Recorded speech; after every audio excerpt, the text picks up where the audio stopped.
લોકસભા ચૂંટણી 2024 માટે ઉમેદવારોની યાદી તો જાહેર થઈ ગઈ છે, પરંતુ ભાજપે જાહેર કરેલા ઉમેદવારોમાંથી 12 ઉમેદવારોને રિપીટ કરવામાં આવ્યા છે અને આ 12 ઉમેદવારો છે એની આવક કેટલી છે એની આપણે ચર્ચા કરવી છે. તમને જાણીને નવાઈ લાગશે કે આ 12 ઉમેદવારોમાંથી 11 ઉમેદવારોની સંપત્તિ એ કરોડોમાં છે અને એક ઉમેદવારની સંપત્તિ 1 કરોડ કરતાં ઓછી છે.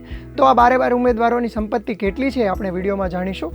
સૌથી વધુ સંપત્તિ નવસારીના ઉમેદવાર CR પાટીલની 44.6 કરોડ છે. જામનગરના ઉમેદવાર પૂનમ માડમની સંપત્તિ 42.73 કરોડ છે. ગાંધીનગરથી અમિત શાહની સંપત્તિ 40.32 કરોડ છે. આણંદથી મિતેશ પટેલની સંપત્તિ 7.70 કરોડ છે. અમદાવાદથી હસમુખ પટેલની સંપત્તિ 7.46 કરોડ છે. પાટણથી ભરતસિંહ ડાભીની સંપત્તિ 4.73 કરોડ છે.